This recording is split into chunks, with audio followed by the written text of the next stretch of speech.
আপনাদের মাধ্যমে আমরা গোটা দেশবাসীকেই এ বিষয়ে অবহিত করা দরকার মনে করছি যে আজকের এই মিটিংয়ে এখন আমাদের সাথে মিটিংয়েও ছিলেন এবং এখন আমাদের সাথে উপস্থিত আছেন বাংলাদেশ জামাত ইসলামীর সম্মানিত নায়েবে আমির, রাজশাহী গোদাগাড়ী থেকে নির্বাচিত গোদাগাড়ী তানোর থেকে নির্বাচিত সংসদ সদস্য অধ্যাপক মুজিবুর রহমান, আমাদের সাথে আছেন সাতক্ষীরা থেকে নির্বাচিত সংসদ সদস্য আমাদের গাজী নজরুল ইসলাম, পাবনা একই তো তোমার এক থেকে নির্বাচিত সংসদ সদস্য ব্যারিস্টার ডক্টর নজিবুর রহমান মমিন। আমরা এই মিটিংয়ে 4 জন ছিলাম এবং এখানে 4 জন উপস্থিত আছেন। সম্মানিত সাংবাদিক বন্ধুগণ, আপনারা হয়তো ইতিমধ্যেই অবগত হয়ে গেছেন, আমরা দেখলাম যে সরকারি দল ইতিমধ্যেই লম্বা সময় ব্রিফ করছে, তারা ক্যাবিনেট মিটিংয়ের কথা বললে ওনারা চলে আইছে, তো দেখলাম যে অনেকক্ষণ ছিলেন এখানে। আচ্ছা, তো এমনি আজকে তো আমরা তো 2 দিন ব্যাপী আলোচনা করলাম। 133টি অধ্যাদেশের মধ্যে যেগুলি দেশের জন্য, জনগণের জন্য কল্যাণকর, পজিটিভ, এই বিষয়গুলিতে কিন্তু আমরা একমত হয়ে গিয়েছি। আর 18টি বিষয়, 18 থেকে 20টি বিষয় ওনারা এখানে উত্থাপন করেছেন, আমরা একমত হইনি। তখন ওনারা পরে আলোচনা হবে বলে ওনারা জানিয়েছেন। যেমন একটি বিষয়, দুর্নীতি দমন কমিশনের ব্যাপারে আমরা একমত হইনি। ওনারা বলছেন যে এরপরে গণভোটের ব্যাপারে, এটা খুবই উল্লেখ করার মতো বিষয়, গণভোট বিল আনছেন ওনারা এটা রহিতকরণের জন্য। তা আমরা এটা একমত হওয়ার প্রশ্নই আসে না। তার কারণ আপনারা গতকাল প্রশ্ন করেছিলেন জুলাই চেতনার কথা, গণভোট অস্বীকার করলে তার জুলাই চেতনাই থাকে না। কাজেই এ বিষয়ে আমরা তীব্র বিরোধিতা করেছি, এটাও পরে আলোচনা হবে বলে সিদ্ধান্ত হয়েছে। মানে বিষয়টা মানে এমনি অধ্যাদেশ যেটা আছে এটা যাতে করে ল্যাপস হয়ে যায়, পাস না হয় 30 দিনের মধ্যে, এটার ব্যাপারে ওনারা প্রস্তাব এনেছে। আমরা আচ্ছা, দুদক আইনে আমাদের সাথে ডিফারেন্স হয়েছে হলো, আপনার দুদকের চেয়ারম্যান তো একটা সিস্টেমে এতদিন হয়ে আসছে, মানে এখন পর্যন্ত আছে, কিন্তু এখন যেটা ওনারা সংশোধনী প্রস্তাব হিসাবে এখানে অধ্যাদেশ হিসেবে আনছেন যে দুর্নীতি দমন কমিশনের এই যে সার্চ কমিটি ইত্যাদিতে কিচ্ছু থাকবে না, সরকার যাকে ইচ্ছা তাকে নিয়োগ দেবে। এ ব্যাপারে আমরা দ্বিমত পোষণ করেছি এবং এটাও আলোচনা হয়েছে। অন্তর্বর্তী সরকার যে অধ্যাদেশটা জারি করেছিল সেটা কি প্লেস করা হয়নি আজকে? দুদক আইনের অনেক জিনিসই সংশোধন করে এনে উত্থাপন করা হয়েছে। অধ্যাদেশটা তারা প্লেস করেছেন, কিন্তু তারা বলছেন এটা সংশোধনী করে এখানে যে সার্চ কমিটি সহ এটাকে নিরপেক্ষতা দেওয়ার জন্য যে প্রস্তাবগুলো করা হয়েছিল এগুলো বাতিল করে সরকারের যে কন্ট্রোলটা এটাকে এস্টাবলিশ করার জন্য ওনারা চেষ্টা করছেন। আমরা বলছি এটা হবে না, এটা করা ঠিক হবে না, এটা জুলাই চেতনার পরিপন্থী। তখন ওনারা বলছেন এটা পরে আলোচনা হবে।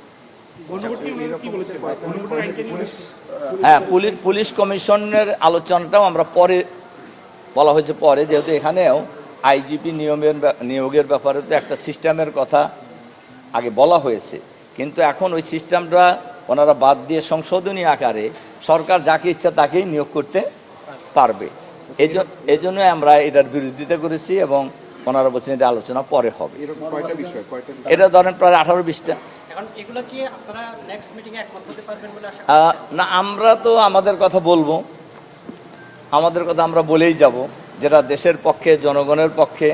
আমরা এর থেকে তো আমরা পিছপা হটবো না। না, ঠিক আছে, 2/3 মেজরিটি নিয়ে তো অনেক কিছু আগেও অনেক সরকার করছে, কিন্তু আলটিমেট 2/3 মেজরিটির অহংকার আসলে কোনো জাতির জন্য ভালো কিছু বয়ে আনে নাই আর কি। কাজে আমরা মনে করি 2/3 মেজরিটির কথা বলে মানে অনেক, খালি জুলাই চেতনা নয়, অনেক বিষয় যেগুলি দেশের জনগণের স্বার্থের পরিপন্থী, এগুলি তো আমরা একমত হব না। ওই তো 18-20টা বাদ দিলে বাকিগুলি আমরা হয়ে গেছি। না, এমনি একমত হওয়ার ব্যাপারেও আমরা কোনো কোনো জায়গায় ওনারা সংশোধনী নিজেরাই আনছে, আবার যেটা এই সংশোধনী সহ একমত, আমরা একমত হয়ে গেছি। আবার আমরা কোনোটায় সংশোধনী দিয়েছি, সেটা সংশোধনী সহ একমত হয়েছে। তো অলমোস্ট আমরা 115টার মতো কম বেশি এটা আমরা সবাই একমত হয়ে গেছি। প্রতিবেদন দিবে 2 তারিখে চূড়ান্ত প্রতিবেদন, এর মধ্যে যদি আপনারা একমত হতে পারেন না কোনো বিষয়ে, সেক্ষেত্রে এই অধ্যাদেশের বিষয়ে এটার ফিউচার কি হবে? কোনটা ধরেন 2 তারিখে চূড়ান্ত প্রতিবেদন দেওয়া হবে 133টার বিষয়ে। যদি এর মধ্যে আপনারা কোনো একটা অধ্যাদেশের বিষয়ে একান্তই পুলিশ কমিশন দুদকে এগুলো হয় না, সেটা ভাগ্যে আসলে কি হবে? বিলগুলো তো আসলে সংসদে উত্থাপিত হয়েছে, যেগুলো একমত হবে না সংসদে উত্থাপিত হবে, সংসদ যেটা সিদ্ধান্ত নেয় সেটাই হবে। তবে এখানে যেটা আমাদের শ্রদ্ধেয় মাননীয় সংসদ সদস্য বললেন যে আসলে জুলাইয়ের যে চেতনাগুলো ছিল এবং গত তত্ত্বাবধায়ক সরকারকে যে স্পেসিফিক বিষয়ে জনগণ ম্যান্ডেট দিয়েছিল, তার একটি ছিল সংস্কার আর একটি ছিল বিচার। এই বিচারকে নিশ্চিত করার জন্য অনেক অধ্যাদেশ আনা হয়েছে, গুম কমিশন করা হয়েছিল এবং এই সংক্রান্ত অধ্যাদেশ আনা হয়েছে, মানবাধিকার কমিশন করা হয়েছে, সংক্রান্ত অধ্যাদেশ আনা হয়েছে। এখন সরকার 2/3 মেজরিটির দোহাই দিয়ে যদি এইগুলোকে বাতিল করার প্রস্তাব আনে, এটা তো আমরাও মেনে নিতে পারবো না, জনগণও মেনে নিতে পারবে না। এখানে জনগণের সুস্পষ্ট ম্যান্ডেট ছিল। গণভোটের বিষয়ে একই কথা, তারা বলছে যে এটাকে বাতিল করতে হবে কারণ এটা বেআইনি, এটা এখতিয়ার বহির্ভূতভাবে করা হয়েছে। আমাদের এখানে সুস্পষ্ট আমরা বলেছি এখতিয়ার বহির্ভূতভাবে করা হয়েছে কি হয়নি এটা কম্পিটেন্ট কোর্ট এটা ডিক্লেয়ার করবে, আমরা তো এখানে ডিক্লেয়ার করার কেউ না। একটা এক্সিস্টিং ল যেটা ইন অপারেশন, এটাকে আপনি বেআইনি বলে, এটাকে আপনি এখতিয়ার বহির্ভূত বলে এটাকে লঙ্ঘন করবেন, এটাকে অধ্যাদেশকে বাতিল করার জন্য প্রস্তাব করবেন, এটা তো জনগণ মেনে নেবে না। আসলে এই জন্য আমরা জনগণের পক্ষ থেকে এটা আমরা মজিদ ভাই একটু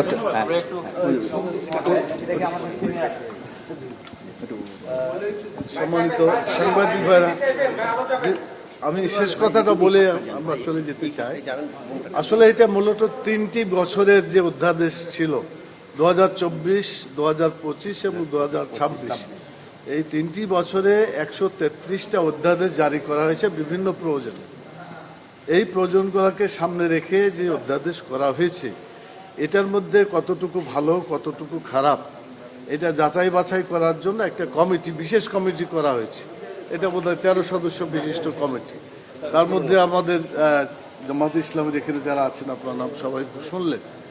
আমাদের 3টা কথা, একটা গণভোটের ব্যাপারে সিরিয়াস আপত্তি আছে। গণভোট মানে তো জনগণ ভোট দেয়া তাদের রায় ঘোষণা করেছে। যারা জনগণের ভোটকে অস্বীকার করবে তারা তো জনকল্যাণকামী সরকার হবে না, তারা গণবিরোধী সরকার হবে। এই জন্য গণভোটের রায় অবশ্যই মানতে হবে, এটাকে বাস্তবায়ন করতে হবে। এই চেতনা যতদিন এখানে বাস্তবায়ন না হবে, আন্দোলনও থামবে না।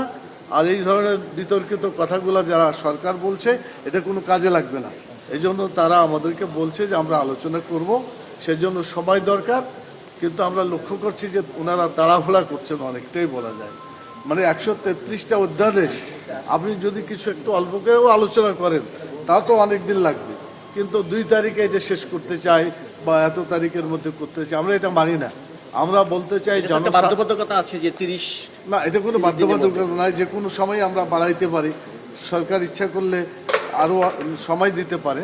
কিন্তু আমাদের মেন্টালিটি যেটা আমরা মনে করছি যে তাড়াহুড়া করে যেগুলা জনগণের কল্যাণকামী যে ধারাগুলো আছে, এটা না এসে তাদের দলীয় যে চিন্তাগুলা। মাত্র 1.5 বছরে 133টা অধ্যাদেশ জারি হয়েছে, এটা তাড়াহুড়া হয়েছে কিনা? তাড়াহুড়া হয়েছে।